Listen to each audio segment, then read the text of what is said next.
উদাহরণ দিতে পারবো আপনাদের সামনে যে আমাদের ভারতেও বিদেশের মাটিতে নয়, ভারতে আমাদের অনেকগুলো, যেমন কফি হাউস নাম শুনেছেন আপনারা, ব্রিটিশ আমলে শুরু হয়েছিল।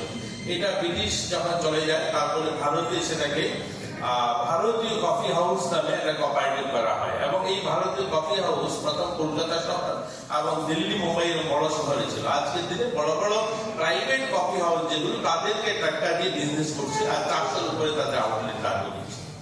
আপনার লিজ্জত পাপড় জানেন, 8 জন মহিলা মাত্র 10 টাকা করে 80 টাকা দিয়ে শুরু করেছে আজ থেকে 7 বছর আগে। আজকে 25টা দেশে বিজনেস করে, 25টা দেশে লিজ্জত পাপড় সাপ্লাই করে। আর আজকের দিনে তাদের যদি টার্নওভার দেখুন, প্রায় 6,800 কোটি টাকা, 6,800 কোটি টাকা টার্নওভার। প্রত্যেক বছর তারা 1,600 কোটি টাকা রোজগার করছে। 45,000 মহিলা কাজ করে, 25টা দেশে বিজনেস করে। একটা গ্রুপ, একটা সমবায়, একটা সমগোষ্ঠী যদি চিন্তা করে তাহলে কি করতে পারে।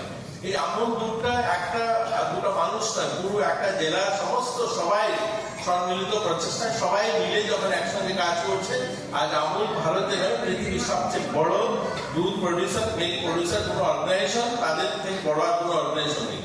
আজকের দিনে আমাদের এই ত্রিপুরা রাজ্যে আমুল প্রত্যেকটা ঘরে, আর যদি দেখুন আমাদের রাজ্যে প্রায় অর্ধেক পরিবারের ঘরে আমুল দুধ, আমুল বাটার, আমুলের বিভিন্ন আমুল ঘি, বিভিন্ন প্রোডাক্ট না আসলে আমাদের চলবে না। এটা আমরা ছোট রাজ্য, এরকম সারা ভারতবর্ষ সহ পৃথিবীর অনেক দেশ আজ আমুল নির্ভরশীল। আজ তাদের প্রচেষ্টায় সেগুলো দাঁড়িয়েছে। আপনারা সবাই সার, আমাদের ফার্মার যারা এখানে কৃষক যারা আছে, আমরা যে সার ব্যবহার করি আজকের দিনে ভারতের বাজারের অর্ধেক সার তারা সাপ্লাই করে। আপনারা সবাই ইফকো নাম জানেন, ইন্ডিয়ান ফার্মার্স ফার্টিলাইজার কর্পোরেশন, যে এই যে সোসাইটি, এরা আজ ভারতের অর্ধেকের বেশি ফার্মারদের যে সার উৎপন্ন হয় সেটা তারা সাপ্লাই করে। তাদের বাৎসরিক তাদের আজকের দিনে টার্নওভার 62,990 কোটি টাকা।